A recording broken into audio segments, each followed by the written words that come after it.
Hey guys, Carl from Purple Moose Plays. Today I'm taking a look at Snow Planner from designer Akashi and publisher 14 Games.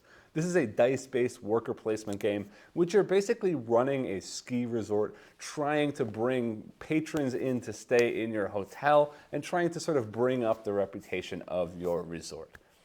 This is one that I've had my eye on for a while, and I recently heard that it's coming back to Kickstarter very shortly with a new expansion as well. Luckily, a friend of mine had a copy of this game, so I reached out to him to borrow this so that I could make a video for this game. So no disclaimer needed on this one. With all that said, let's head down to the table to see how the solo mode in this one plays, and then I'll meet you back up here to let you know what I think. To set up a solo game of Snow Planner, begin by placing out the game board on the table, making sure to choose the side matching player count. So here it says 3 to 4 players, the other side here 1 or 2.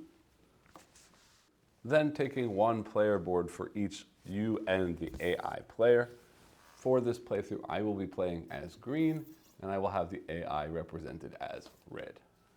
Next, to set up the board, take the stack of guest cards, giving them a shuffle,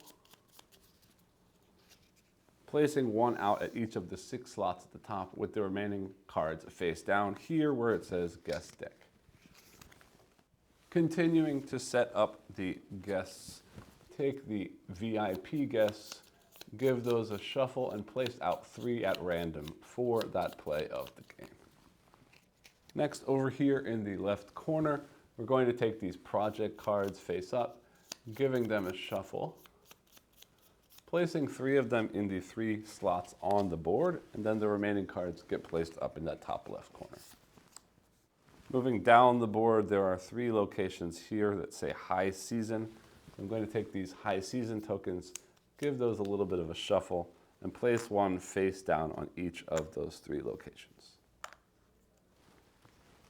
Next, I'm going to set up the round cards. There are 3 different types of round cards: low season, high season, and finally the fiscal year. And these will sort of change the way the game plays a little bit at different times throughout gameplay. So first I'm going to take of the 3 fiscal year end cards 1 at random. Then on top of that we will take, there are 1, 2, 3, 4, 5 high season cards, shuffling those and taking 3, placing that on top of the fiscal year end card. And then finally, there are 5 low season cards, which I will shuffle and take 4 of. 1, 2, 3, 4 to complete the round deck, meaning we will be playing for a total of 8 rounds. And I'll go ahead and set those off down here at the bottom. Next, take this big stack of event cards, give those a good shuffle. I have already shuffled these before the video, so just a light shuffle is enough.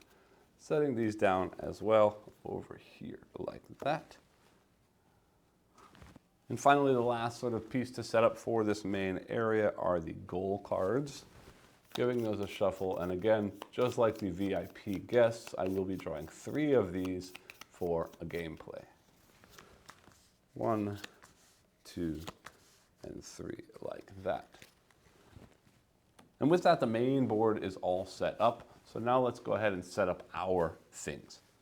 Actually, that's not quite true. There is one more thing. There is a special part-time worker die that I'm going to set to a value of 2 and set down here. And the reason I remembered that is because each, myself and the AI, will be starting with 3 dice of our color, 2 of which will be set to a value of 1, and 1 of which will be set to a value of 3. Although for the AI, the values don't really matter. I will start with the 3 and the 1 on my board, as will the AI.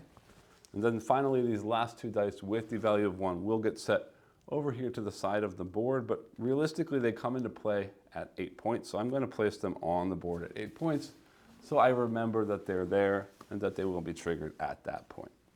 To continue setting up our areas, I'm going to take 2 cubes of my color. One of them goes at the start of the score track over here, and the other one will get placed at the start of my popularity track on my player board. The AI doesn't track popularity or score, so there's no reason for them to have that. But we do need to take these turn order tokens and place those here with the AI as the first player and myself as the second player to start. which means then also that the AI will start with this first player guest in one of their rooms, and I will start with this second player guest in one of my rooms. To continue setting up the AI, I need to take the action cards, the solo action cards, give those a shuffle. I'll set those right here, as well as the event cards for the AI, setting those right there as well.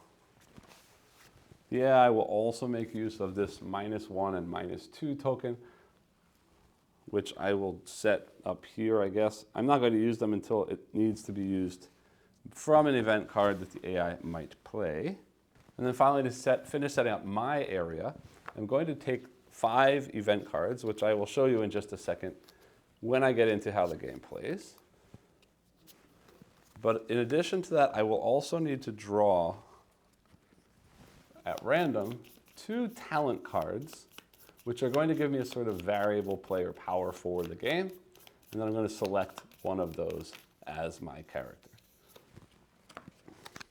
So for this game, my 2 options are Prudence, which is I start with these 3 resources.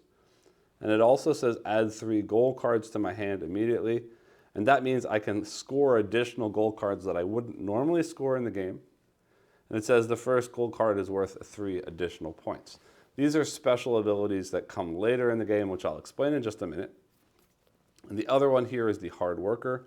It says in the cleaning phase, I get a croissant when I have a guest card on day 2 or 3. And anytime I increase snow or croissants, I will get a point.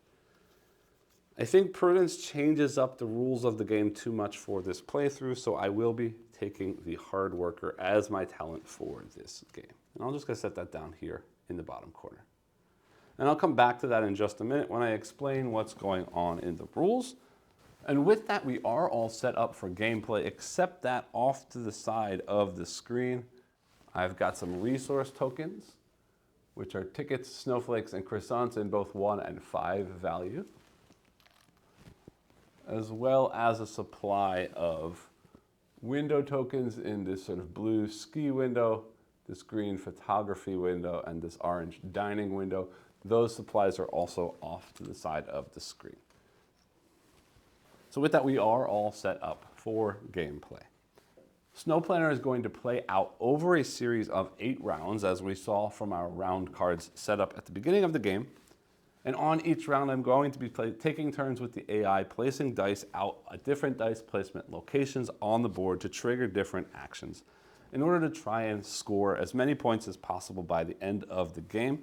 And the solo mode does have score thresholds that you can pass to get different titles, but basically hitting a threshold of 100 is considered like winning the game. So I'm going to aim for that 100-point score, if possible, in this game. Currently, the turn order is shown here by these tokens on the board, starting with the AI and then myself, but that will be able to change later as we move through. So rather than trying to explain everything all at once at the start, I'm going to go through these series of phases because, as I said, this plays out over 8 rounds, and each round is going to have 1, 2, 3, 4, 5, 6, 7 phases to go through. So rather than tell you everything at the beginning, let's go through the first round phase by phase to see how everything works. And then after the first round is done, I will just continue playing through the game until the end. So the first phase, it's what's called the announcement phase. And in the announcement phase, we're simply going to turn over the top round card and see what it shows. And this one here says subsidy, and it shows a ticket. During the low season, every round, I'm going to get some kind of resource from these cards. During the high season, we're actually going to need to pay resources depending on the number of something that we have in our player board. And in the final season, we also have to pay some resources and also have the ability, you'll see, to advance some guests in our rooms if we need to do so. And you'll see why that matters later. But the announcement phase is simply just turning over that card because that card is going to sit there until the third phase, the resolution phase, which means in later turns when the card is showing resources I will need to pay, that means I have my main action phase to work on getting those resources to make sure I have them to pay in the resolution phase. So the announcement phase is basically just telling me what's coming up, and then in the resolution phase, that will actually happen. But in between those two phases is the main phase. So in the main phase, we are going to be taking turns placing dice out onto the board. So let me explain what all of the different locations do. And as I do that, I'll kind of explain why we're doing things and what we're sort of aiming to achieve as we do things. So let's start here in the top left corner and sort of go down and over and down again. This top corner is 2 spaces. You'll see all 6 of these locations have 2 spaces. And basically what you get in these locations is going to be determined by the value of the die you place there. But you'll see that often the rightmost spot has a -2 printed there, which means whatever value you place there will be 2 less than what the value of the die is. So if I put a 4 there, I would only get a value of 2 for my placement. However, you'll see on my board down here, it says tickets are +n and snowflakes are +2n.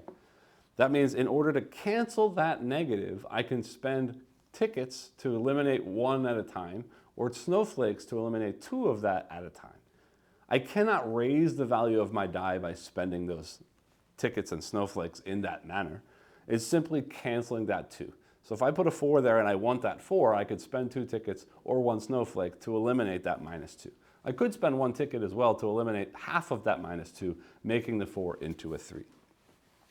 So in this top left corner, 1 or 2 gets me a single snowflake, 3 gets 2 snowflakes, 4 gets a blue window. I'll explain windows in just a second. 5 gets 3 snowflakes, and 6 gets 5 snowflakes, and allows me to play 1 event card or 1 goal card. Over here we've got croissants, 1 croissant, 2, 3, 4, and 6 croissants. Here we've got likes. Likes are going to increase my position on the popularity track. So for every like I get, I move this marker forward 1, and anytime I pass a marking of some kind, I get that thing. So here we've got croissants and snowflakes and tickets, and anything you see with a mountain is points. But then also along this track is how I will be getting the green windows. So blue windows tend to come from this snowflake area. Green windows come from this like track. And the croissants are actually how I'm getting the orange windows. Because you'll see here on my player board, 3 croissants will allow me to trade for 1 orange window. Now, moving to the other side of the board, here is where I'm getting my guests. A value of 1 or 2 will allow me to choose 1 guest from the first 2 locations. 3 chooses 1 guest from the first 4 locations. A 4 chooses 2 guests from the first 4 locations. 5 chooses 2 guests from any location. And a 6 will allow me to choose from any of those guests as well as the VIP guests, taking 2 of any combination, 2 VIP, 2 regular, or 1 of each.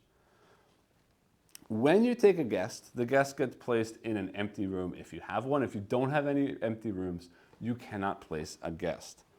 VIP guests are going to be a little bit special, and this is the first place you'll see the windows that I've been talking about. In order for me to bring a VIP into my hotel, I need to have these windows, as shown by these orange markings, filled in on my board in order to bring that VIP to my hotel. And I'll explain what all of the things do later on, but in order, for example, to bring this VIP to my hotel, I will need to have filled in this entire left column as well as these 2 spaces as well. Otherwise, VIP guests, for the most part, act similarly to the regular guests, and again, I'll explain what those do when we get to the next phase. While I'm here, though, there is one other way to get a VIP. If you look at the VIP card, you'll also see in the bottom left corner X equals some number. If you place a die on this space where it says -X, you can choose 1 VIP to recruit or to bring into your hotel. Again, of course, only if you match the window pattern. But then you need to have a die value that totals at least 1. Meaning, you'll see -X here. And for example, this card here says X equals 8. That means if I subtract 8 from the die value that I've placed there, I need to have a total of 1. Which doesn't make any sense because the highest value you can place is a 6. But remember, we can spend tickets or snowflakes to cancel that value. So for example, if I placed a 4 there, 4 minus 8 is a -4. So I'd have to spend 5 value worth of tickets and snowflakes in order to bring that guest into my hotel. The next location here will get me the ability to play one card and get a ticket, or play 2 cards, depending on the value. And the cards, again, are going to be these cards here in my hand, my event cards, or these goal cards. And let me explain the cards while we're here. The cards will have a variety of different things printed on them. Unfortunately, none of mine have a requirement, but some cards will have in the left corner some kind of requirement you need to fulfill in order to play that card. Otherwise, cards will often have a cost here. This is something I need to pay in order to trigger the card. And then once I've done that, I can do whatever it says on the card. So looking at the 5 cards I've started with, Rescue Training says I can choose a die that's been placed that's a value of 3 or less and raise that value by 1. Whenever you raise the value of a die, it stays that way. Otherwise, during the game, you can see here as an additional free action, which I have kind of been talking about but haven't explained. Free actions can happen at any time during your turn on any phase. Again, 3 croissants becoming an orange window, that cancellation of the negative value. But the third one you can do is spend tickets to increase the value of unplaced dice. And to do that, I have to spend a number of tickets equal to the current value of the die, to increase it by 1. And again, I can only do that when it's not placed out on the board, except that this one here will allow me to choose a die of 3 or less that's on the board and increase its number by 1. And again, when a die is increased, it will stay that way forever. Next, I've got Snowboarder's Paradise. It says I can play event cards and get project cards at a discount of 1 snow. So it's cheaper to play cards because I won't have to pay as much of this cost. You'll also see here that there's a sort of snowman mark on here. Some cards will trigger special things if you have cards played already or later played with that mark. And I'll explain that as it comes out in the gameplay. This means that once played, this card has an ability that's constantly active, so that will stay out as a reminder that I still have that ability. Here, Advertising Income says in the low season, if I have at least 8 likes during the payment phase, I will get a ticket. And in the high season, if I have at least 16 likes during the payment phase, I will get a ticket as well. Snowboard Club, here you go. At the end of the game, this symbol means at the end of the game, I will score points equal to the number of snowmen mark that I have on played cards. And here, Shuttle Bus Service for 2 snowflakes gets me a ticket, 3 points, and allows me to take 1 guest from the first 2 slots on the board. So those are the 5 cards I'm starting with. And then let's look at the goal cards. The goal cards, in order to play this on a sort of card play action, I need, again, just like the VIP guests, to have these red spaces, reddish spaces, filled on my player board with windows. And then if I do, I'll instantly score that number of points for playing it. But then whether myself or the AI has played the card, any card that's been played will then also become endgame scoring at the end of the game. So in this case, this one's going to score 4 points for whoever has the most bingos, basically 3 in a row of the same colored windows in their hotel spaces. Now, when I say whoever has, the AI is not actually scoring points. So basically, it's just meaning that if I have more than the AI in those sort of 3 in a row of single colors, I will score 4 points. And if I do tie the AI, I will score half of that. I'll get 2 points. Full House here says I will get 3 points if I play this card. If the AI plays it, obviously I get nothing, but I would still score at the end of the game. This says guests in rooms or guests that have checked out of my hotel. So whoever had the most guests during the game will score 4 points. And then finally, this one is going to score me 3 points if I play it. And at the end, I'm going to total up the value of all of my dice. And if they're higher than the AI, I will score 4 points. And it's worth mentioning that the AI doesn't get resources and will never increase the value of their dice and so on. So some of the comparisons you will see throughout the game have special rules for the AI, and I'll talk about them when they happen. But for example, the one I just told you with the value of the dice, the AI is always considered to have a total value of 12. So if I want to beat the AI, I have to get higher than 12 total value on my dice. Then back to the board, this space gets me 1 ticket, 2 tickets, 3 tickets, or 5 tickets and a played card. Moving to the center of the board, we've got these 3 spaces that right now give me a point and a ticket, 2 points, or a ticket with any value die. But once we hit high season, these will flip over and they'll give me something additional for each of those 3 spaces. These are project cards, and these are basically another way for us to score points. So here you can see, if I can spend 2 snowflakes and 3 croissants, I'll score 6 points. But also, when I go to this location and take this card, it's going to flip over. And it's going to give me my own dice placement spot that's going to score points based on some kind of condition. So always I'm comparing the value of the die I placed here plus something else. So in this case, I'm comparing the number of played cards with the value of the die placed here.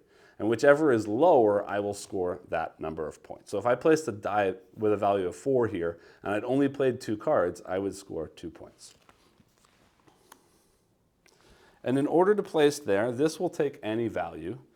This one, just like the VIPs, I need to finish with a value of 1 or higher. So subtracting 1, still having a value of 1 or higher to activate. Subtracting 2, still having a value of 1 or higher to activate. Again, remembering using tickets and snowflakes to adjust value as needed. The final spot on the board is this one here. When you place here, you can place any value die to take the part-time worker die for use for that round only.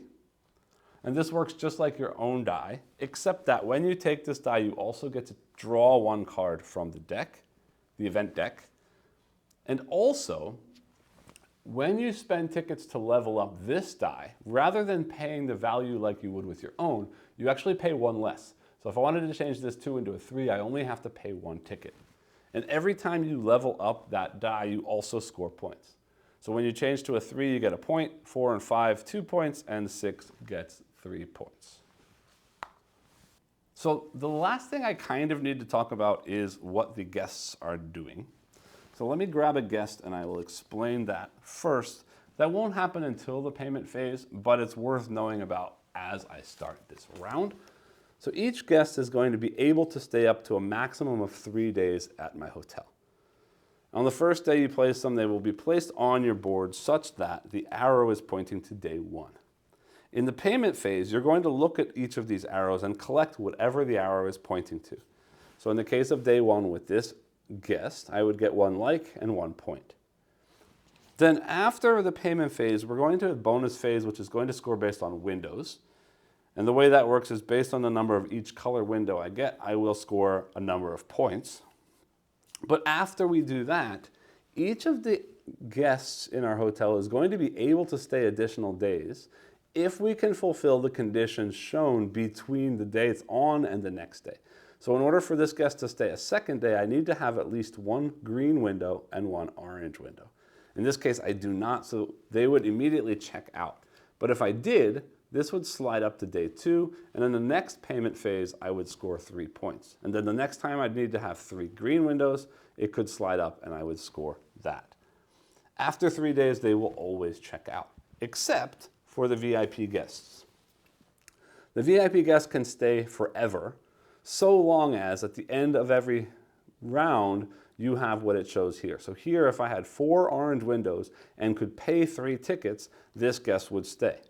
And every time this guest stays, I score 7 points. But also, if ever the VIP leaves your hotel, you're going to lose some number of points when that happens.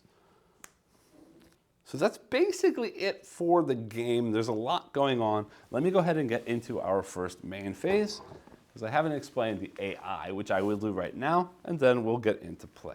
So on the AI's turn, we're simply going to turn over a card and do what it says. So here it says, place a die at the like location. We are in the low season, so the AI is going to get a green window. And you'll see when the AI takes a window, they will always first check to see any locations that I have a window, and they will do their best to place their windows in those locations first. And then they will follow this sort of spiral pattern, starting from the inside center, spiraling counterclockwise around the board. So we've got placing a die at likes. Again, the value never matters because it only does what it shows on the cards. They're going to take a green window. I don't have any windows, so they will start at the center space like that. And now it is my turn. Remembering that I have a hard worker, that if I have guests on day 2 or day 3 at the end of the main phase, when we get into the payment phase, Oh, actually, sorry, no, that's at the cleaning phase. So after the guests have moved up, I'm going to check if I have any guests in day 2 or 3, and he will get a croissant if I do. And then this second ability in this blue area is only active once I've filled in those 5 spots with windows. And in that case, anytime I get a snowflake or a croissant, I will score 1 point. So I'm aiming to get lots of snowflakes and croissants with this guy. It means I'm looking for lots of blue and orange windows. And since I see this bingo, focusing on a single color might not be a bad idea. And if I can get lots of croissants, I can buy lots of orange windows. So let's focus on that first. Looking at my cards, I don't really have much that I love right now, except maybe reducing the cost of things by 1 snowflake. I don't think I'm getting likes, so that's useless. I don't know if I'll have a lot of cards played, so I don't think I'm going to score points on snowflakes or snowmen that easily. So let's avoid cards for right now. Focus on getting some resources, getting some people in the hotel that will get me some croissants. Last thing I didn't mention. As soon as this cube, my score, hits 8 points, we will each, at the start of the next round, get an additional die. So that's how we're going to get our 3rd die. So I also need to focus on getting points as quickly as I can. Which means I really do like this guest over here with points in croissant for the first row, except that he requires an orange and a blue window in order to stay in my hotel, and that's not going to happen in the first round. So, I think I want to recruit that guy, and I think I want to do my best to get some croissants. Let's start with croissant. So I go there, 3 gets me 2 croissants. Then, AI's turn again. They're placing on croissants. I'm glad I did that. So they'll place next to me, and they take an orange window. Again, I don't have any, so spiraling out from the center, they'll place right there. For my second turn, I'm going to place here, recruiting 1 from the first 2 locations, and I will take this one because it's going to get me a croissant, and it doesn't have any sort of requirements to move to day 2. So I'm going to slot that in there. And anytime we take one of those, we slide it down. On an action where we take 2, we have to take the 2 before they refill. But otherwise, at the end of every action, that will refill. So that's the end of the first round. We move into the resolution phase, remembering that our event is a subsidy, means I get 1 ticket. Then moving into the payment phase, this guy gets me nothing. This one gets me a croissant and a ticket. So I get 1 more croissant and 1 more ticket. And then I'm going to instantly spend those 3 croissants to place an orange window. I want these 5 to get my guy's ability. Looking at orange people, 3 tickets each time is going to be expensive, but 7 points is huge. This guy might be fairly early, so I want to put in this bottom corner because it helps both of these. It also helps 2 of these, and I'm covering up a point, so I get 1 point, getting closer to my dice, like that. Moving into the bonus phase, I do not have 2 or more of any colored window yet, so that nothing happens. The checkout phase, he has no requirements, so we'll instantly move to day 2, although it is my choice that if I want them to check out early, I can have them do that. Same thing here, this one has no requirements, so they also slide up. Then finally in the cleaning phase, my hard worker triggers because I do have somebody in day 2 or day 3, so I get 1 additional croissant. And finally for cleaning, what's going to happen is these first 2 guests will get put to the bottom of the deck, sliding down and refilling, which is a shame because those were oranges that I wanted. Like that, and no orange now. So maybe blue is also going to be an option for me. Then all of the dice come back to our board as they are.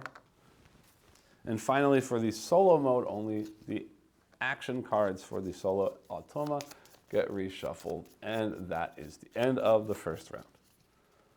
So with that, now we can speed up just a little bit. Moving into round 2, starting with our announcement phase, we've got procurement routes, and our announcement says we're going to get a croissant when we get to the resolution phase. AI is still in first place. I forgot to mention this during the explanation of the game. These locations will also determine play order. Starting from the highest mountain point, if we both placed our dice, whoever's highest on the mountain will be first in the next round, and then next would be second in the next round. So if I placed there, I could definitely take first player away from the AI. But currently I didn't do that, so the AI goes first again, placing again in the like spot, and taking another green window. Now, you see I have a window in the bottom right corner, means the AI is going to place there with priority, which is a little bit scary because if they get another green there, that's a bingo, which works on that card. But right now, none of these gold cards are being scored until either myself or the AI plays them as a played card. All right, then my turn. I'm going to place this one to take the part-time worker die and an event card.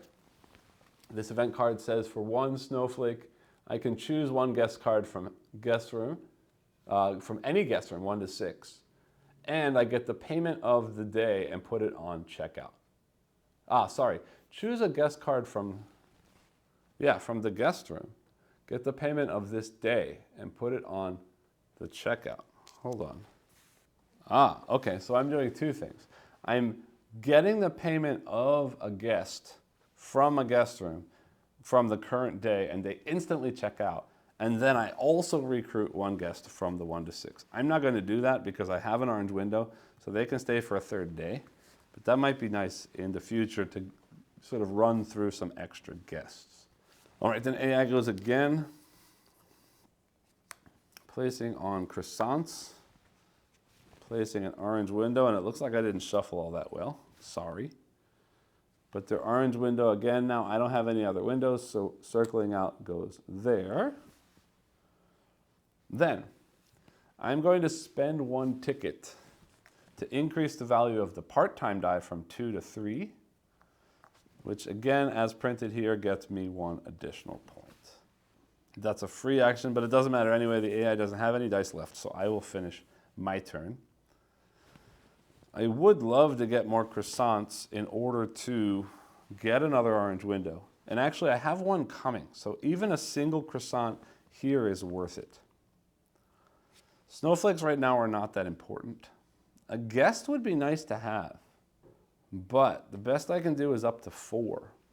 And I kind of want blue. This one's really nice, but it's too far away. But getting that guest might not be a bad idea because I need somebody in 2 or 3 all the time. Getting tickets, though, is also not a bad idea to start leveling up some of my dice. Yeah, let's do that.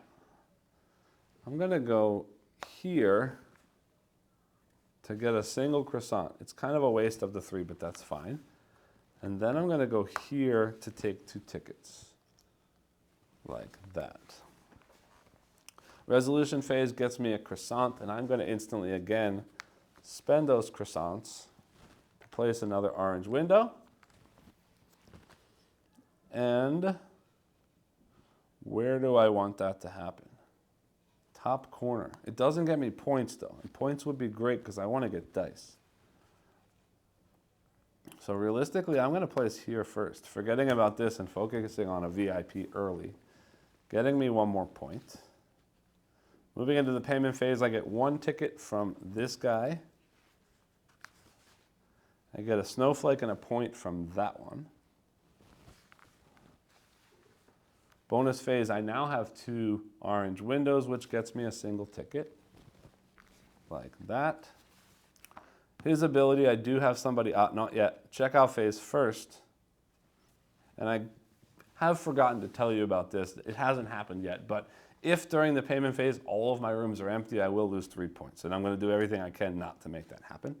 Anyway, checkout phase, he requires nothing, just 1 to 2 players, which we are.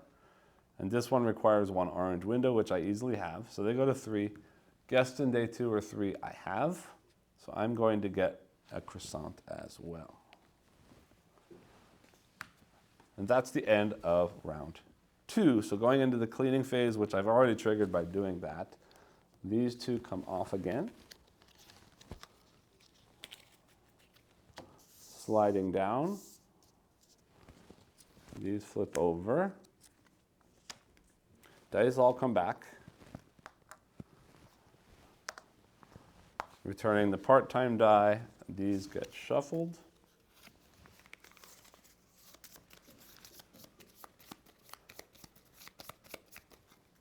Like that. Let's hope I did better this time. Moving into the next round, starting with the announcement phase, says planning meeting. At the end of this phase, or at the end of our actions, we're going to draw 1 event card. So AI goes first. This one says he's placing in this area in the low season. They're going to place on the lowest spot like that. And that's it. So basically the point of them doing that is if I played something else, like say for example I'd already played there and they played on the lowest, which is there, they would have maintained player order. And you'll see in high season that they're going to start from the top rather than the bottom, really fighting for first place. My turn, I'm going to keep up this routine of getting that part-time worker and a card, because cards are nice to have, and part-time workers even more so. I got another one. Ooh, this is very nice. 2 snowflakes, it gives me a snowman, and it lets me take a blue window and another event card. Problem is I don't have any snowflakes right now, but I could get some. I'm also looking at that one that I got last time that lets me graduate someone and replace them, because both of these are going to leave after this turn anyway. So that's not bad to do. But first things first, I want to spend 2 tickets to increase the part-timer to a 4, which gets me 2 points. 1, 2. Then it is the AI's turn, because taking that die was my turn. Their turn is snowflakes, so I guess I'm not going there this turn, because I'm not spending stuff to get it. And they get a blue window, which means it's going here, because that's where I've put a window. My turn, I'm going to place my 4 there. Does it matter that it's a 4, though? I could go here instead and get more croissants and get another window. Not a bad idea. Yeah, let's go there and get 3 croissants and instantly spend the 3 croissants to take an orange window. And I'm actually placing that down here at the bottom to draw another event card, which says 1 ticket and 2 likes. See, this one here requires that I have at least 1 green window, which I don't, and I don't know that I ever will, so we'll bury that. AI has no more dice, so again, it's my turn. I'm placing that 3 here to take 1 ticket and to play a card. I'm playing that card that lets me first choose a guest card from the guest room, get the payment, and put it in checkout, and then take 2 guests from anywhere up there. That's really nice. I put that there as a played card. Who do I want to get rid of? It doesn't really matter. Yeah, it's not going to matter. So I'll do this card here, getting 1 point and an event card. The event card says, move a place die of 4 or less to another square and play the action. So I get 2 plays out of a die. Cool.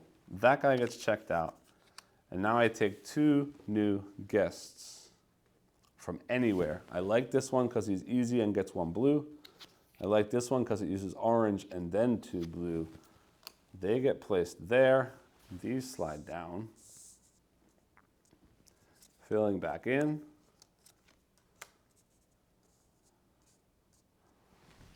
And we move on to resolution phase. All right, so I get a card. This one requires me to have a croissant. Strange, I'll look into that for just a second. 1 ticket, 1 like, and 1 point. Probably won't use it anyway. But yes, according to the rules, those are not things to pay, just things to have. So I guess I just have to have a croissant for that to happen. Anyway, moving into the payment phase, I get 1 point from this guy, which does unlock our new dice. So I will place those on our board. This one gets me a ticket and another card. which says, I must have a blue window, cost me a snow, kids park. I can get only guest cards next to each other in the guest house. So I can take two guests from anywhere in the guest house, but they have to be next to each other. So these two, these two, these two, these two, or these two. Got it. Not bad though. Filling two guests is not bad. Then, this one here gets me a snowflake and a point. So there's a snowflake, there's a point. Moving into bonus phase, I now have 3 windows, which gets me 2 tickets. Lots of tickets, lots of ability to upgrade this coming round, which will be very nice. Checkout phase, he checks out. I do not have a blue window. I don't need one yet. Good, good, good. Nothing first. Blue window is next round, so I have to prioritize a blue window. Orange window I do have. Those slide up. I do have somebody in day 2 or day 3, which gets me another croissant like that. Then we go into cleanup. These come back for him. These come back for me. That goes back to there. We lose these 2 guests. Like that, sliding down, flipping over. These get reshuffled. Starting round 4. It says promotion, we're gonna get 1 like this turn. 1 like doesn't do much for me. If I can get a second though, I'll get a croissant out of it. So maybe 1 like would be nice to get somewhere. He's still first. AI takes their turn, moving to likes, getting another green window, matching where I've placed means they place 1 there, which could potentially lead to double bingos, which doesn't thrill me too much. My turn. I might as well use a 1 to take a 4. That sounds good to me. And a card, which says Slope Restaurant. It's a free action forever. I can exchange croissants to tickets, just 1. Can exchange 1 croissant for 1 ticket any time. Any time. So yeah, I guess that means as many times as I'd like to. It just gives me an additional free action. And since I'm loading up on tickets and not croissants, that's kind of the opposite of what I'd like. Okay. Then, AI takes their turn, which is snowflakes. Means I don't get that blue window, but they do. Taking blue, spiraling from the center because I don't have any more, goes there, which is great because it kills that bingo. Yay. My turn, I am going to upgrade that again. It's expensive, but it gets a big die. I'll spend 4 tickets to upgrade that to a 5, which is great because now I have a 5. But also upgrading to a 5 gets me 2 more points. And while I'm here, yeah, let's wait. Let's use the 5 for something cool right now. I still can't get a VIP easily that way. Hold on, I do want to play some cards. I have 2 snowflakes, so I think I'm gonna do, no, where's that one? I thought I had one, yeah, this one. This one gets me a blue window and another card. Is there something else I wanna play? I don't think so. All right, so I'm actually gonna start by playing the 3 there to get a ticket and playing that card, which gets me a blue window and another card. So let's place out the blue window. Let's see, I need these 3 for my character. I need this top one to get that VIP. So let's do that and take another card, which gets me 2 tickets, and it lets me place 1 die immediately. So it lets me take 2 turns before the AI does and get 2 tickets. But that doesn't really do much for me. AI goes again. Taking croissants, which is a little sad because I wouldn't have minded a window. They go there. But it does mean that I could place a bigger thing there and fight it off. Sorry, I forgot to spend my 2 snowflakes. Let me do that before I forget. I could place there and spend against it to still get lots of stuff there, but we'll see. They get an orange window, which they're going to place here. My turn again. My turn twice because they're done. Do I want to go first next round and get a ticket? Not really. But I could get 2 points. No. I could get a person. I could get 2 people with a 5, but that's useless right now. I've got 4 tickets. This AI is 6. So 5 minus 6 is minus 1. 5 minus 6 is minus 1. So to get to a positive 1, I have to spend 2 tickets. And then I need to still have 1 ticket left to get him to stay. You know what? Let's do that. I'm placing the 5 here. Again, 5 minus 6 is negative 1. Makes it a 0. Makes it a 1. I do have those 3 windows filled. I take that VIP there. Which means I need to make sure I always have 1 ticket every round in order to make them stay with me. It also means they will never leave this, so I'll only ever have 2 other guests. Now what am I going to do with a single 1? Well, first off, let me spend a ticket to upgrade it to a 2, because 1s are not great. And then what am I going to do with a 2? 2 tickets is an option. I don't have the ability to get any of that. Actually, you know what? Let's do that. Get 2 points, and that means next turn I go first. Sounds good to me. All right, into resolution, I get 1 like, doesn't do anything for me. Into payment phase, I get 4 points from the VIP, 1, 2, 3, 4. Here I get a point and a snowflake. Here I get a point and a croissant.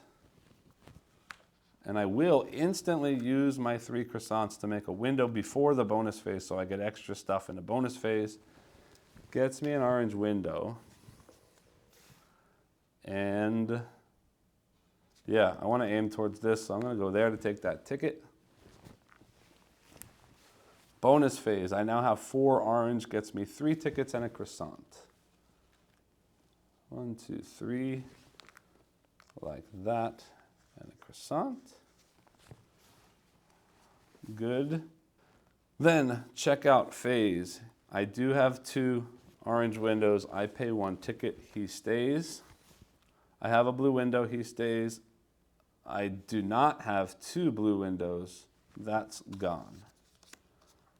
Not a problem though. Entering the cleaning phase, I do have somebody in 2 or 3, so I get another croissant. Like that. And now that croissant to tickets is not looking so bad because I will be getting more croissants. But let's see what happens next. Cleaning out these 2 go away. Those slide over, we flip over 2 more. Dice come back. His dice come back. Part-time goes back. Now, we are about to enter high season, so these are going to flip. So now this is a point, a ticket, and a like. This is 2 points and a ticket. And this is a ticket and a card. His cards get reshuffled. Like that. And we're into our next round. High season first round says inventory disposal. This is an interesting one. Discard resources until you have 3 each. So if I have a ton of resources, it's going to hit me.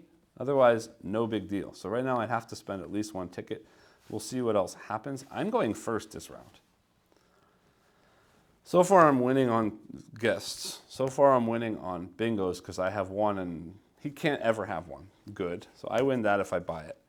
This one I only have a value of 6 and he's always got a 12. So I need to start upgrading dice if I'm going to score all of those. Yes. It is always tempting to do that. I'm going to do that anyway since I'm first to get that. Even if I don't upgrade it, that's a 1 to a 5 in a single turn, plus a card that could be great, which says, choose a guest card with a color that is not in the guest room. All right, so I get 1 guest for free from playing an event, but I can't choose orange or blue, and I don't really want green because I'm not going to have any green windows. So that's not great. I really want that guest, though. So I hope that didn't hurt me too badly. He goes first. Ha, look, he's trying to take the die. It says if it's not there anymore, do it again. They're going likes. Getting a green window, which means they fill in. Now, we're in high season. They should get 2 windows. They only have space for 1, but they still will take that 1. From now on, if they got that card, they would instead play 2 of their event cards. But that's not happening right now because it's my turn. Big stuff. 5 is a big number, but I don't need to use it at the moment. What I'm going to use is my 3. Yeah, I'm going to place, no, I'm going to upgrade my 3 to a 4, spending 3 tickets. Because if I change that to a 4, I can play the 4 here to get a blue window. So let's do that. And I want to do it here because this could be a bingo and that could be actually, we don't care about bingos anymore. Because I already have 1 and he has none. So yay, whatever. I'm still going to go there so I get the point. Like that. Yes. Their next turn, they're placing it. People, high season, they're recruiting a VIP with the highest VP, which is that 7. That's sad, because that's also orange. There's no way I'll ever have 4 green windows, so that VIP is useless to me. Because they'd get me 5 points and lose 3 points. It's not worth the effort. Okay. My turn again. This 5 is super nice. Can I play 2 things that I need? I need a guess, but I don't want a green. Croissants to tickets could be nice to have later, but I don't know if I care. This one, only guest cards next to each other, but I don't need 2 guests. Move dice. Move your place dice of 4 or less. No, I don't need to move. This one gets me a ticket, 3 points, and a thing. That's nice. What else can I do for free? 2 tickets. Points for snowman. I have 1. No. A ticket and 2 likes, but I need a green, so I can't do that. Well, that's free, and I have a croissant. Yeah, let's do that. All right. I'm going 5. Means I'm playing 2 cards. This one gets me a ticket, a like, and a point. This one gets me a ticket, 3 points, and 1 person from 1 or 2. And I got to spend 2 snowflakes. I thought I had 2 snowflakes. Never mind, I only have 1 snowflake. Pause. We're not doing that yet. That's annoying, but it is what it is. I'm going to put that 2 there and spend a ticket so that it counts as something. Because that's 2 minus 2 plus 1 is 1. Gets me a single snowflake. I thought I had 1, but I guess not. Okay. The eye goes next. Please don't play on events. Good, they don't. They're taking back their first place, though. Unfortunately, but that's okay. Because now I will play that 5 and play those 2 cards. So I'm playing the 2 snowflakes. I got a ticket, a like, and a point. Whoops, hold on. I put my hand down on the stuff that I've already played, which was those 2. So I get a ticket, 1 like, which gets me a croissant. That was stupid. Yeah, I'm retconning things. I'm sorry. I will put that point back. I was supposed to do that, and I'm being stupid. We're doing that because now I get a ticket, a like, which got me a croissant. Anytime I get a croissant, I get a point. And then also a point. And then having spent the 2 snowflakes, I now get another ticket and 3 points and one of these first 2, which is absolutely that orange one. Like that. They slide down, although it's not going to matter because they're going to clean in a minute, but they slide down. I flip 1. I resolve. If I have more than 3 of anything, actually before I resolve anything, let's spend those 3 croissants to place that orange there. Take that point back again. Yes. I don't have more than 3 of anything, so that does nothing. We move into payment phase. 4 points again for him. 1, 2, 3, 4. He gets a like. Oops, that was a 3. A like and a point. This one gets me a croissant and a point. And remembering now, anytime I get a croissant, I get another point. So that's that. Bonus phase, 1, 2, 3, 4, 5. Gets me 4 tickets. I'll trade 1 in for a 5er. and 2 croissants. Again, triggering anytime I get a croissant, I get a point, so that's 1 point. Not 2, it doesn't count as 2, unfortunately, but that's fine. Then I do have 2 blue, which gets me 1 snowflake. Then cleaning phase, he gets me a croissant because I do have a second and or third day, and that again gets me 1 point.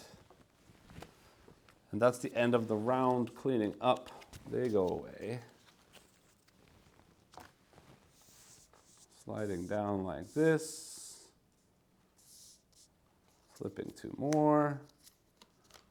Dice come back. I'm at 7, I need to get to 12 or 13. Potentially. These get reshuffled like that. This gets reset like that. And next round, back to another high season. We've got a consulting fee. This says cards played. If I have 2 cards played, I pay nothing. 3 to 5 is a ticket, 6 to 8 is 2 tickets, 9 is 3 tickets, but it also says whoever has the most cards played pays an additional 1 ticket. Now this says that if I can't afford to pay tickets, I can pay 2 croissants in a place of 1 ticket or 2 points in the place of 1 ticket in any sort of way that I'd like to. But I've got tickets. Right now I have played 1, 2, 3, 4 cards. So currently I'm going to have to pay 2 cards because his total cards played are how many event cards he's played, and that hasn't happened yet. So I'm going to have the most. If I play 1 more card, I'm safe. If I play 2 more cards, I'll need 3 tickets. So we'll leave that there, and I'm going to cash in that 5 so that for right now I could set aside these 2 tickets as my payment for the end of the season just in case. They're going first though. Placing on people. Hold on, I didn't move people up. I need to do the checkout phase. I missed it. They do go up. I do spend 1 ticket, which I did have, even before I got the 4 tickets. They're checking out. And I do have 2 orange, so they go up. Okay, now we're good. They're getting people. They're taking VIPs. They do get that VIP. Like that, which is fine because I wasn't going to get them. My turn. Yeah, why not? Trade that 1 for a 5 and a card again. Which says, professional snowboarder, I get a VIP and I score points for blue windows. I don't need any more VIPs. That's kind of useless right now. Let me just look quickly at what else is in here. Those are the ones I did, sorry. What else is in here? 2 tickets and a snowman. A guest card of a color that's not in the guest room. Could be nice. But remember, I don't really want to spend cards this round, so let's focus on other things. I did that, their turn. Croissants. Taking an orange window, they can't, it's full. So they're actually going to take the B project card, which then gets replaced. Like that. My turn. You know what? I think it might be worth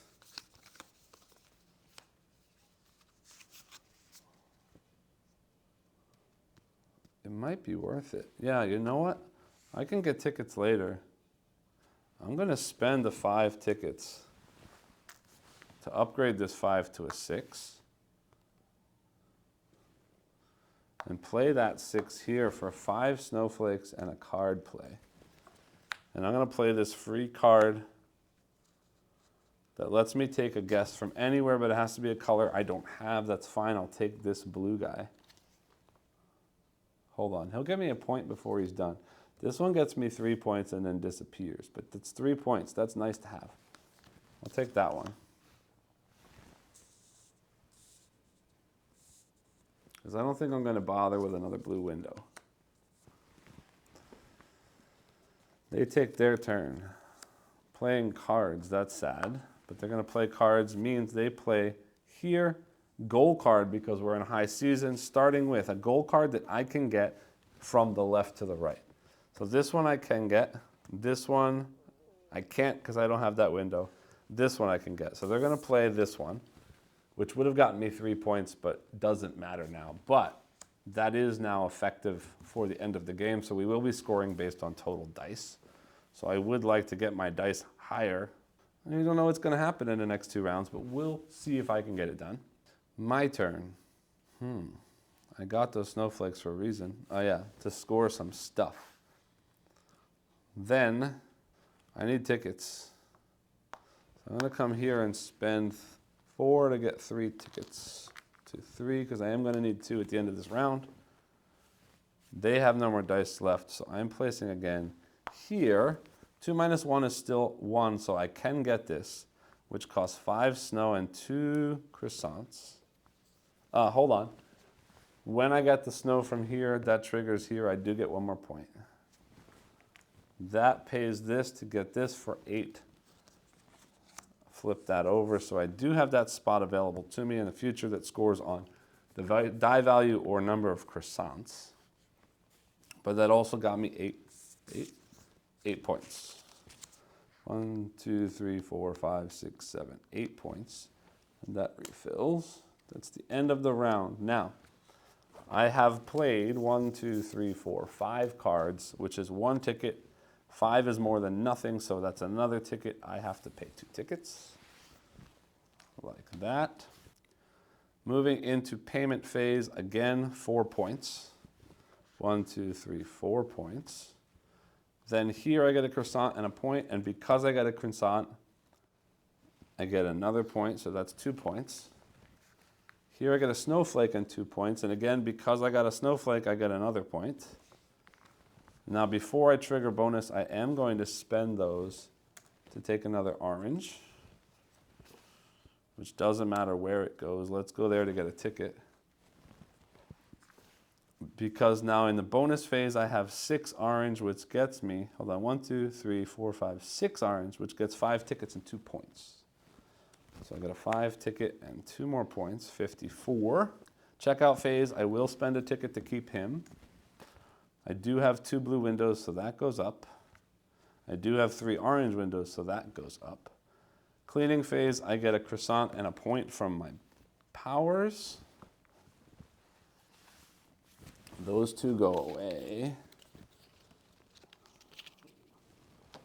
Sliding down like that, flipping over again.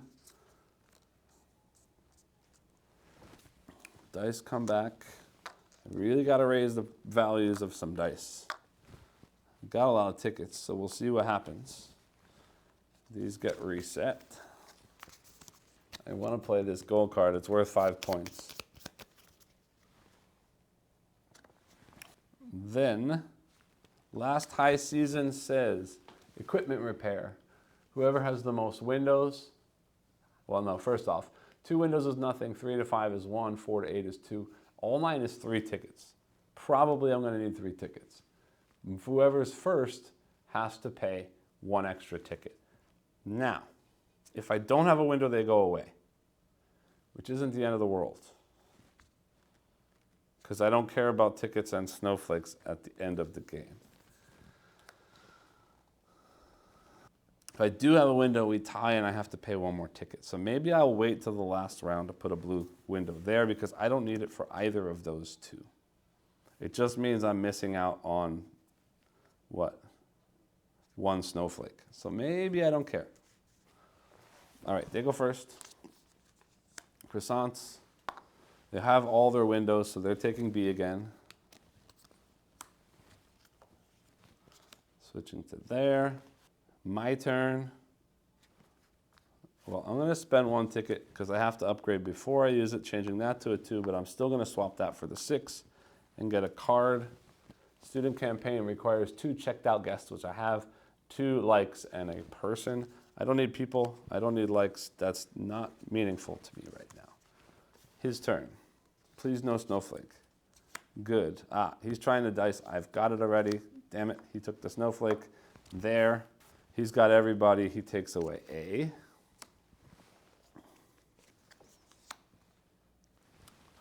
Not the end of the world, though, because I still do have snowflakes. So I'm actually going to play that 6 there, which means I have to spend a snowflake to cancel the 2, so I get 5 snowflakes, which gets me a point, and a card play, and this time I'm gonna play the bonus card here, which gets me 1, 2, 3, 4, 5 points, and will score on bingos, which I have the most of automatically. Good. His turn. He's going for likes. He's already got all the windows, so finally he's playing event cards. They're gonna play 2. First one says put the guest cards 4 to 6 on the bottom of the deck. Okay, I don't really care. Whoops, 4, 5, 6 at the bottom of the deck. I'm not getting new guests right now. Anyway, doesn't bother me. Next one says put the guest cards 1 to 3. All right, that's fine. 1, 2, 3, bottom of the deck. Whoops.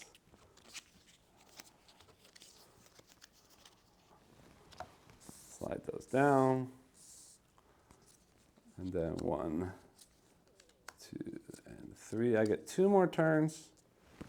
I don't need people. I'd like to upgrade things. I need to have 8 means 2. He's winning, so I need 2 tickets. So I can spend 3. So I'm going to spend 2 to change that 2 into a 3. And I still need 2. Means I have 1 and 6 snow and 1 thing. What's the most points I can get?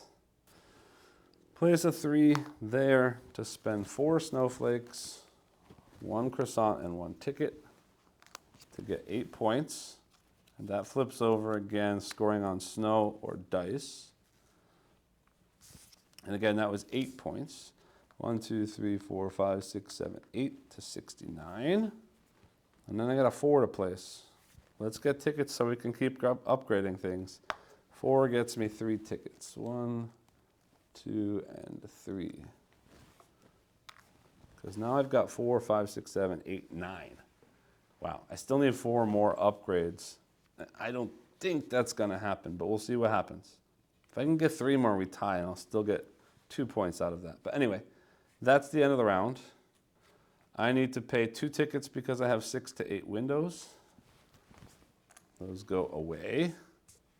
Then, payment phase, 4 points. 1, 2, 3, 4. This flips over to 70. This one gets me a like, which gets a window. Unfortunately, I don't really want the green window. Yeah, that's a shame. Okay, it gets me an event card, which is a person and 2 cards. If I have a snowflake played, which I do, I think. Yeah, I do.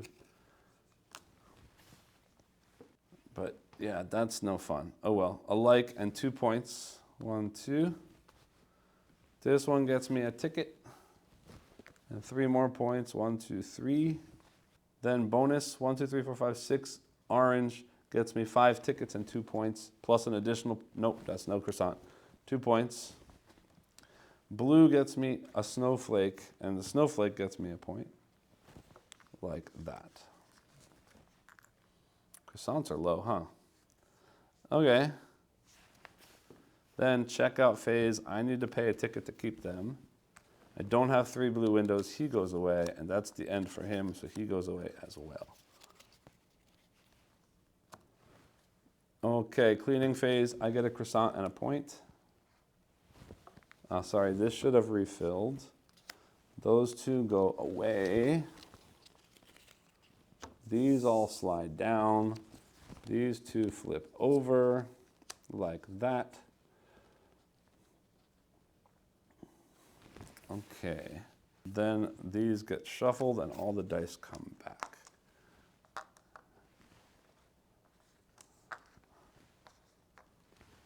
Like that.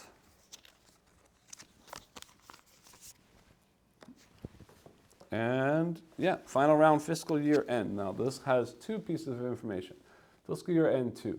At the end of this round, I have to pay 2 snowflakes, or for each snowflake I don't pay, I lose 2 points. And also I can spend croissants to increase the day of any people that are in my hotel.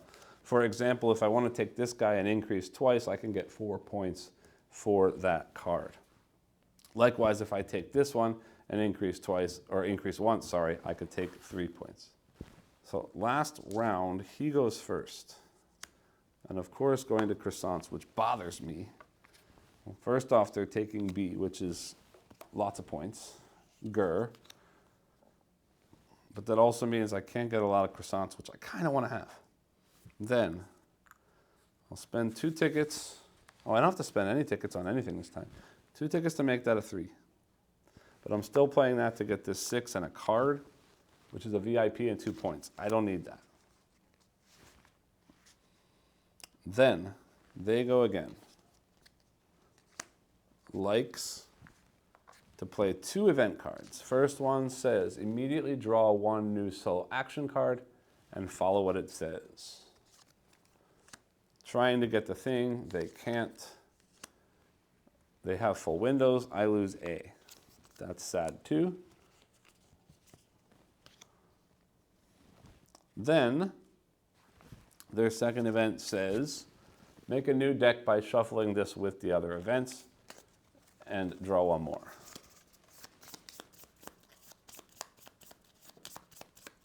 Which says, put A and B project cards on the bottom of the project deck. So those 2 go there, and these 2 come out, like that. Which actually, no, anyway. Okay, so now, sorry, he should have placed that there. So now it's my turn 3 times. I'd like to get 2 people. That fireplace is a possible. 1 to 6.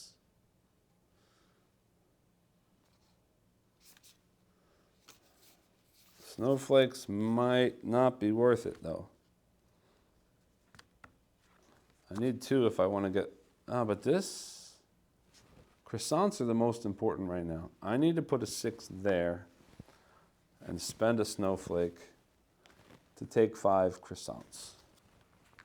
Because I want them to build things and I want them to get points for things. Then, I'm going to upgrade for 3 this to a 4. I don't have enough tickets, that's a problem. And I don't have enough people either. 8 points is better than that. And I'm only getting 2 points for doing that. Yeah, you know what? Forget that. I want my tickets back.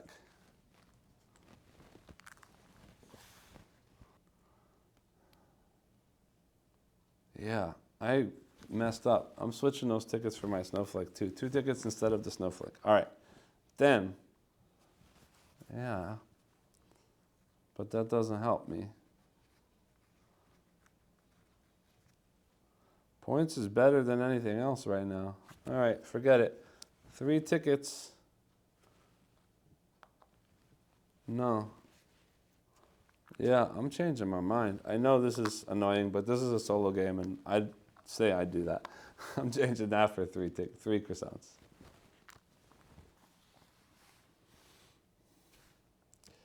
Because instead, I'm doing this to go there. I'll spend 2 more tickets for that. Means I get 5 snowflakes and a card play, which either gets me a person or, hold on, I get a point for the snowflake, 13. Oh, and I also get a point for the croissants, 14. Where's that one? Yeah, here. Move a place die of 4 or less on another square. So if I do that, I can move a place die of 4 or less to another square going there, spending 5 and 2 croissants to take that. I'm out of space, but I'm not placing anything else on it. So that's 8 points. All right, yeah, up to 22. And then I can place my last die there to spend 1 snowflake, 2 croissants on my last 2 tickets to get another 7 points. 1, 2, 3, 4, 5, 6, 7. That's the end of the fiscal year. I have to spend 2 snowflakes, which I have. I could play croissants to move things up, but there's nothing to do. We move on to payment. I get 4 points. 1, 2, 3, 4. Bonus phase. Again, 5 tickets, which won't mean anything. I forgot to play that. But that's only 7 points, and that was 8 points anyway. Or no, 7 points, same thing. Yeah, oh well, that's fine. I wanted to play that. 5 tickets and 2 points. 1, 2. Blue gets me a snowflake, which gets me another point. Checkout phase, I pay a ticket to keep them there. Not that it matters. Cleaning phase, I get a croissant and a point. They change, but who cares? Dice go back, but doesn't really matter. Although it will be easier to see things at the end. These 3 come to me. Those 3 go to him. That goes back to there.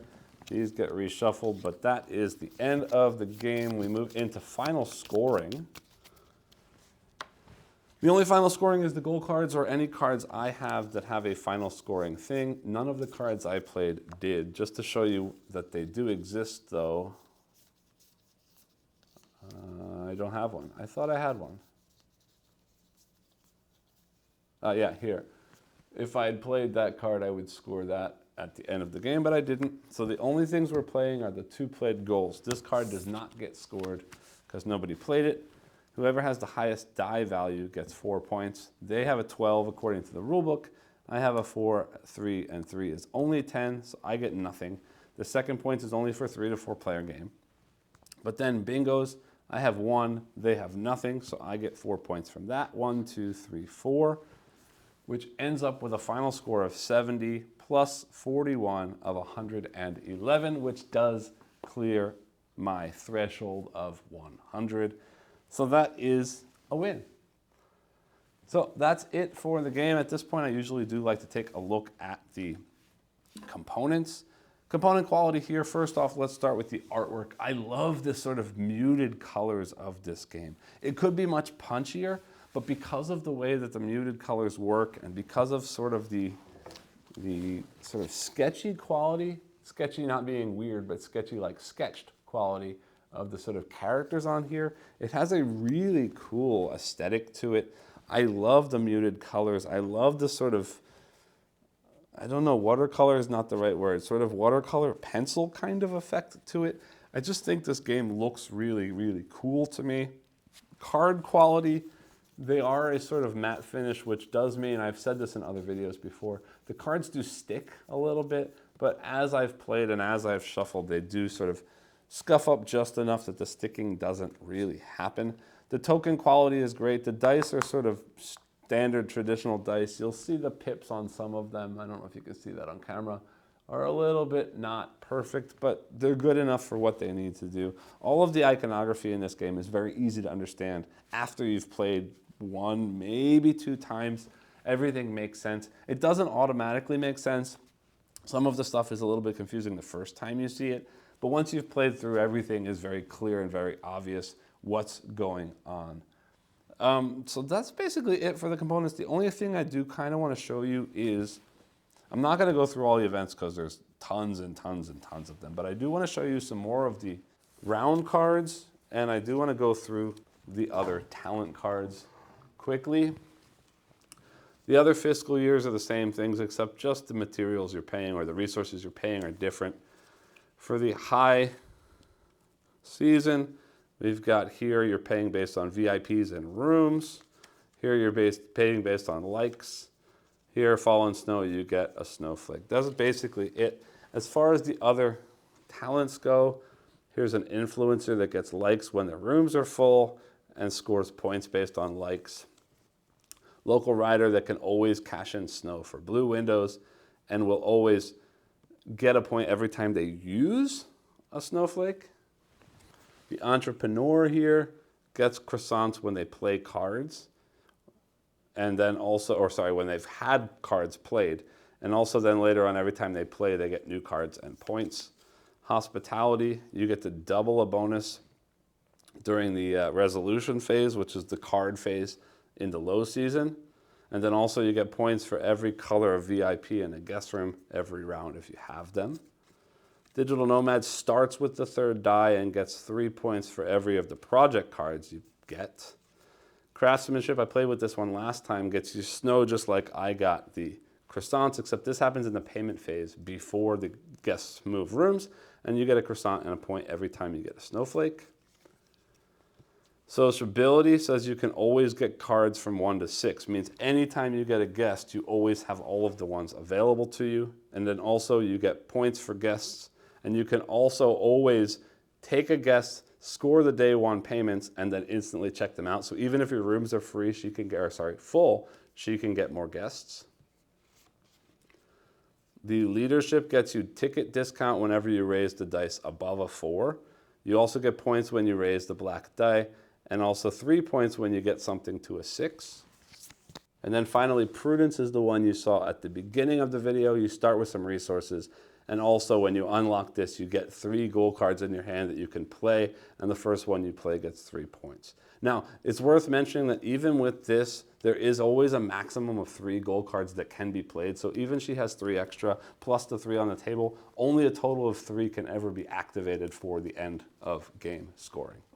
Otherwise, the high season tokens you saw, like a ticket and a card. There's also a snowflake, another ticket, a point, and a croissant. And that's basically all there is for the game. Now, this is from the previous Kickstarter. I'm borrowing this copy of the game from a friend of mine. There is no insert for this game as is. I don't know if that's going to change in the upcoming campaign, but it could possibly. But that's basically all I have to show you as far as the components go. Meet me back up top and I'll let you know what I think about the game itself. Welcome back. I hope you enjoyed the playthrough. As I mentioned up top, this is a game that I've had my eye on for quite a while, and I was pretty bummed when I missed the original Kickstarter for this. I almost picked up a copy of this in Japan when I was there this summer, but unfortunately I was also bringing back another very large game that's coming to Kickstarter soon that you'll see on the channel very shortly. But anyway, what that meant was I didn't really have space for a big game like this in my suitcase. So when I heard that it was coming back to Kickstarter, and then when I heard that a friend of mine had a copy of the game as well, I was very excited to finally be able to get a chance to try it out. And I have to say that I'm very, very glad that I tried this game out, because I am really, really enjoying everything I've seen in this game. So at its heart, it's a worker placement game. I tend to be a very big fan of worker placement games. It's one of my favorite sort of mechanisms in board gaming. And especially here, this is a dice-based worker placement game, which is also something I tend to really enjoy. The unique thing here, though, is that the dice are not really dice. You're never rolling the dice. The dice, the value of the die is simply being used to represent sort of the strength of your worker that you're placing out, that then determines sort of what kind of action or what level of action you get at each of the locations that you're placing it out at. And I really enjoy the way this is done. I've seen things done like this before in Stonemeyer's Euphoria game. It's been a while since I played that, so I can't make direct comparisons, but it's similar in the way that you're sort of upgrading your dice as you play through in order to get sort of more powerful actions out of them as you place them later on in the game. So I really do enjoy this sort of balance of, when do I sort of just continue to make use of my dice to get stuff that are getting me points and so on in the game? And when is it okay for me to use some of my actions simply to work towards leveling up my dice so that in future turns I'll get bigger actions, in which case then I can get more stuff done in fewer actions, more efficiently using these stronger, more powerful dice. And this balance of how much time can I spend upgrading my dice at the same time as I'm also trying to do the things that I need to do in the game to make points? And there's a really cool balance in here. So aside from the worker placement bit, sort of aside from the main mechanism, what are you doing in this game? There's a variety of different things that are going on in this game. And I'm going to do my best to sort of talk about the things that I like and the things that are going on, but there's a lot going on in this game. And that's not to say that it's super confusing or complex. It just means that there's a lot of different pathways you can sort of focus on in this game. So based on the sort of main locations on the board, a lot of what you're doing is sort of resource management and then also bringing in guests to your resort in order to stay sort of in your hotel, because as they stay, they give you resources, they give you points, and so on. And you're also sort of building up your hotel to bring in better guests and sort of convince those guests to stay in your hotel as they're with you. And again, most of this is done through a sort of resource management thing. And there are sort of 3 main resources. There's snowflakes, that are generally used for playing event cards or playing these special cards that allow you to do big special things that aren't the things you're doing on the board with the normal worker placement spots. There are croissants, which are basically there to purchase the orange windows. I'll talk about the windows in just a second, blue, orange, and green. But while I'm talking about these resources, the snowflake location is also the place that you're going to go most of the time, aside from using cards, to get blue windows into your hotel. Again, the croissants are mostly used to trade in for orange windows, but they're often used to also trigger, to pay as resource, to trigger some of the events on the, or the actions, the abilities on the cards that you're playing. And the third resource then is tickets, and those tickets are generally what you're using to upgrade your dice to higher powers. So you're sort of managing these three different resources while also potentially going to the space that gives you likes on your sort of reputation track, which is ultimately going to be how you're getting the green windows in the game. So there are blue, orange, and green windows, and a big chunk of this game is this sort of tile laying aspect of placing out these different colored windows in your hotel.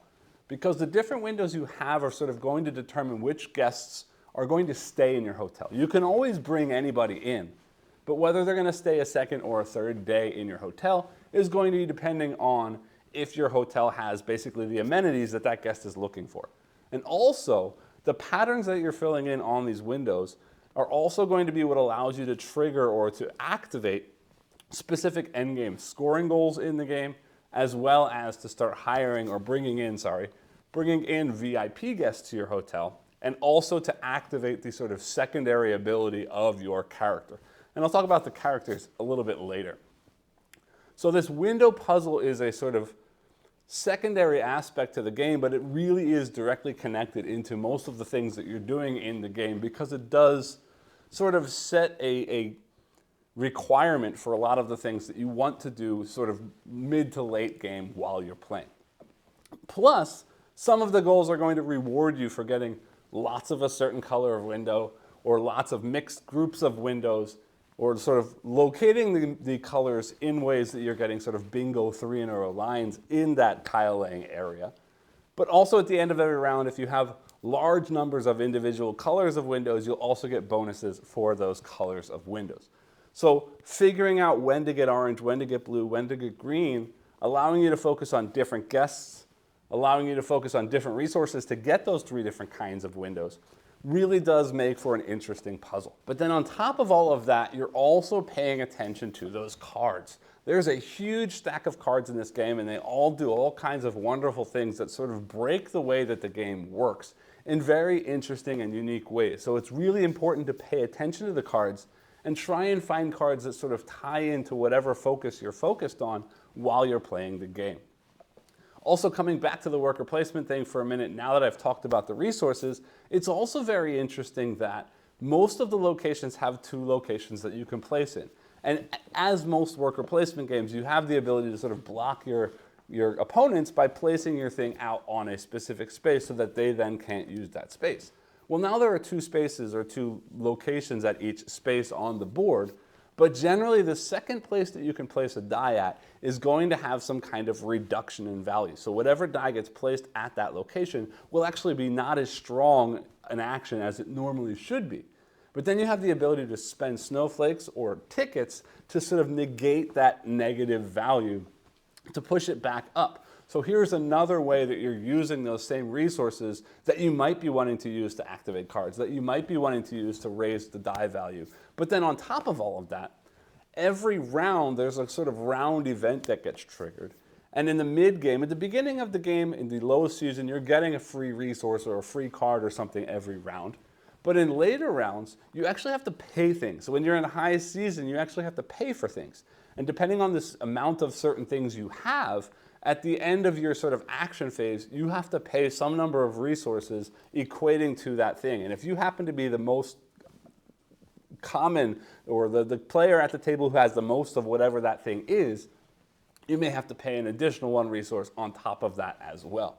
So then it becomes an issue of, can I take the hit by spending some points or spending more of a different resource in order to save the original resource to spend on, say, for example, leveling up my dice? Are those tickets worth leveling up and taking a hit? Or should I hold those tickets so when it comes time to pay them at the end of the round, I have them to pay for the thing? So there's this additional twist of resource management that comes into these sort of round events that are coming up in the board.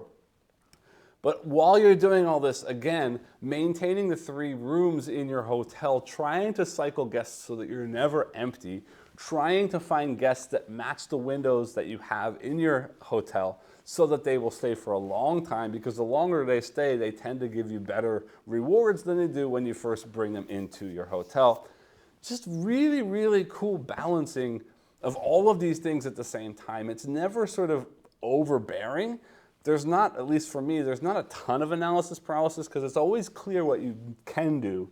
It's generally clear what is good for you to do, but then it's a matter of focus and sort of connection and when to do what you need to do and how best to use what you have to do the things that you should be doing. And it makes for a really interesting puzzle. And if it was just that, I'd be very happy with this game. But it's not just that, because there's a huge number of characters in this game. And every time you play the game, you get a character. And that character has an ability that they have for the entire game, plus another ability that unlocks again when you get a certain pattern of windows in your hotel. So what does that mean? That means then that every time you play the game, or at least every time you play the game with a different character, it's going to feel very unique. And I've been very impressed by how different the game plays depending on the character that I'm playing. Now, I say how it plays, but really how focused I am when I play the game. I could play the game every time the exact same way, but depending on the character that I'm using, that's not really going to work so well. I have to play the most efficient, sort of highest point scoring game that I can based on the abilities my character gives me. And what that means is this game does have quite a few different sort of valleys or different ways to get points. Getting lots of likes to run your reputation track up, getting lots of croissants to buy lots of orange windows to fill things in, getting lots of snowflakes to either get blue windows or to start activating a ton of cards to get a bunch of stuff, getting lots of high value customers or guests coming into your hotel and keeping them there so they pump out lots of points. There's so many different ways to score points in this, and depending on the different goals that come out every game and the different VIPs that come out every game, things change up quite a bit.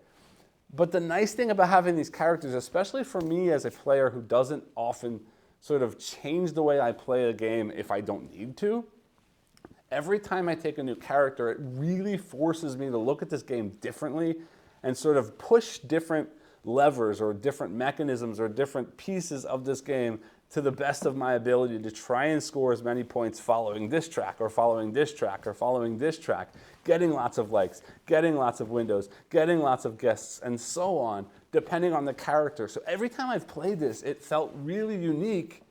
Even though I was doing a lot of the same actions, the way I was tying them together and the different focuses that I was putting on this game because of the character I was using is really, really good and feels really fun to me because it does really add a lot of variability. And again, I was very impressed with how different the game felt with each of these characters. So then, how about the solo mode? This game is at its heart a multiplayer Euro game, and there is quite a bit of interaction in here based on the different places you can go, based on the competition for certain goals at the end of the game, and so on.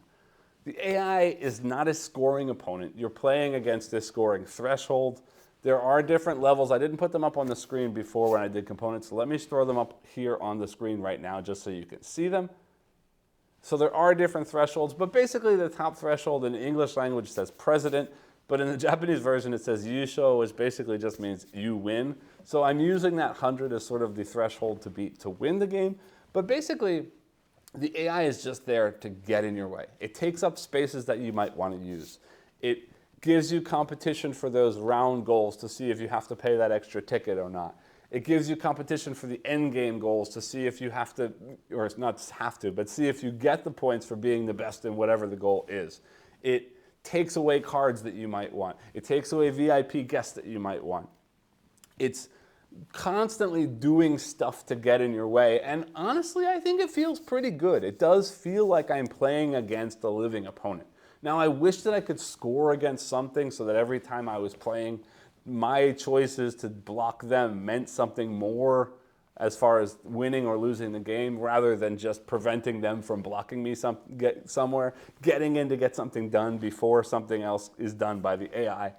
So there is that. If you're not a big fan of beat your own score or beat a scoring threshold, there's that problem here, but I don't really see it as a problem. I really love all of the twists and turns and competition, even with this AI character. The way that it interacts feels good.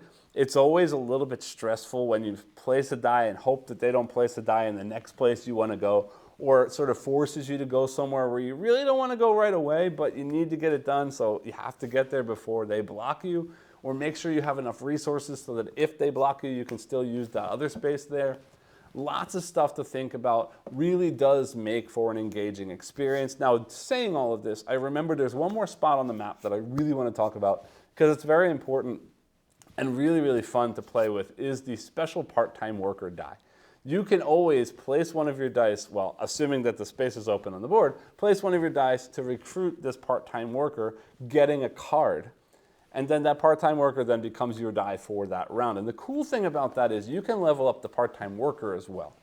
And that part-time worker is going to sort of give you points when you level them up rather than just leveling up like your own die. The problem is in future rounds, the other player might take that, or other players in a multiplayer game might take that part-time die from you instead, and then you only have the dice that you already had, in which case if you're spending lots of resources to upgrade the part-time die, you're not spending resources on your own. Now, I think in the multiplayer game, there's probably a lot more fighting over that die because you do get points for upgrading it, and it really is powerful if you can trade a small die for a big die. But in the solo game, it becomes a different kind of beast because it becomes a more efficient, more useful way for me to get my stuff stronger. But there's always that threat in the background that the AI opponent is going to take it before I get there. So it's a nice balance of sort of push your luck. Is it worth spending more there to get more stuff at the risk that I'm going to lose it? And it does also then add to the extra spaces on the board that I didn't talk about, that I don't use so often, that give you a little bit of something, but then also give you potentially the first player marker for the next round, which in the case of if I'm using the part-time worker die and I don't have anything else to do in a round, it might be worth throwing my die in that location to get first player so that next turn I can make sure that I get that part-time worker die. But not only do you get the die when you get the part-time worker die, you get an additional event card. And having an additional event card could be game-changing if it happens to be something special that you can play to do something really, really cool that you wouldn't have been able to do otherwise. So rather than just having a die, you have a potentially stronger die and an additional card that could be spent later. It's a very, very cool space, and I really like that extra addition to the gameplay. So what am I saying? I'm saying I really love this game. The solo's not perfect, but the way it works well, and I enjoy it, and I will continue to play this game solo. I love the variety the characters bring. I love the multiple paths to victory. And I have to say, I know that there's an expansion coming up. I don't really know anything about the expansion. I've seen a cute snowman, sort of acrylic character, some kind of small extra boards off to the side, but I also know that there's more of stuff that's coming, meaning more of the stuff that's already in here, including more characters, which is more variation and just more exciting about this game. I'm super psyched to see this game come out to a larger audience, hitting Kickstarter again. I hope videos like mine get this game more attention because it certainly deserves the extra attention. I'm going to throw a link to the Kickstarter down below in the description of this video if you want to head over and check this game out and potentially pick up a copy for yourself because, as I said, this game is from Japan, from a small publisher. If you missed the Kickstarter, it may be very difficult to get a copy here in the States. So definitely check out the Kickstarter if you're interested in this game. As always, I hope that this video was helpful for you. If you did like the video, I always ask that you click the like, subscribe, and hit the bell icon down below, and I'll see you all next time. Thanks.